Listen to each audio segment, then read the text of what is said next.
Shalom saudara terkasih, sangat berbahagia dapat berjumpa dan bersekutu dengan Anda para pendengar.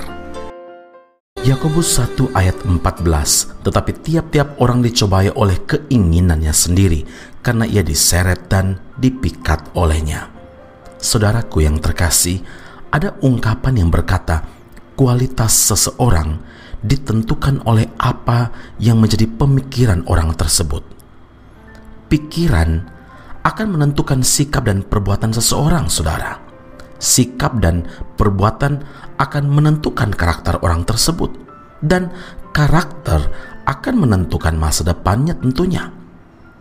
Maka perhatikan dengan sungguh-sungguh apa yang ada di dalam pikiran kita, sebagaimana disampaikan oleh Paulus kepada jemaat di Efesus, di mana sebagai orang percaya mereka diingatkan untuk tidak lagi hidup sama seperti orang-orang yang tidak mengenal Allah.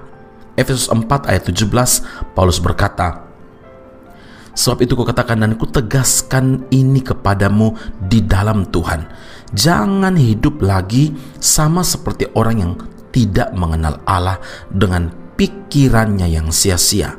Nah, dalam Kristus kita adalah ciptaan baru. Yang lama sudah berlalu, sesungguhnya yang baru sudah datang. 2 Korintus 5 ayat 17. Tetapi seringkali gambar manusia lama kita masih ada dalam pikiran kita.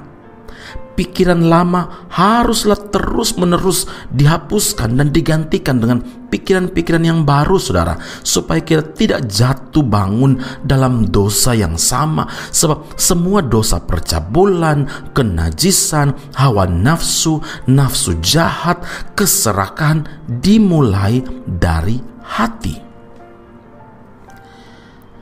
Tidak ada orang yang mendadak jatuh dalam dosa tanpa sebuah proses. Dosa masuk dalam diri kita dengan proses yang seringkali tidak kita sadari, saudara. Kita sering menyalahkan Tuhan dan menganggap bahwa Tuhan sebagai penyebabnya. Lalu siapakah penyebabnya?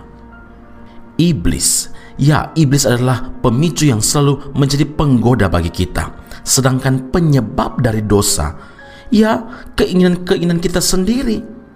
Iblis gunakan ribuan cara, bahkan jutaan cara untuk menggoda kita melalui situasi sekitar, melalui orang, melalui materi, untuk merobohkan atau untuk menghancurkan pertahanan kita. Pada saat godaan itu datang, kita sedang dihadapkan pada dua pilihan: merenungkan hal-hal yang ditawarkan oleh iblis atau tunduk kepada suara Roh Kudus. Nah, bila kita terus-menerus merenungkan tawaran iblis, maka keinginan kita itu akan menjadi begitu kuat sehingga dia memikat dan menyeret kita untuk jatuh ke dalam dosa, saudara. Akhirnya, keinginan-keinginan tersebut menghasilkan buah dosa, dan dosa yang matang akan mengakibatkan kematian. Karena itu ingatlah, Kolose 3 ayat yang kedua, firman Tuhan berkata, pikirkanlah perkara yang di atas, bukan yang di bumi. Kita perlu selalu pikiran yang diperbaharui di dalam Tuhan.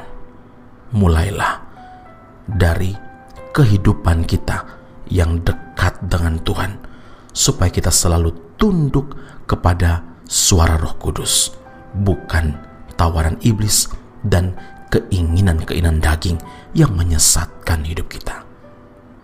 Amin. Mari kita berdoa. Bapa di surga, terima kasih Tuhan Yesus, Engkau kembali menegaskan kepada kami bahwa pikiran kami harus selalu diperbaharui dengan firman Allah, diperbaharui dengan hubungan yang erat, yang dekat dengan Tuhan.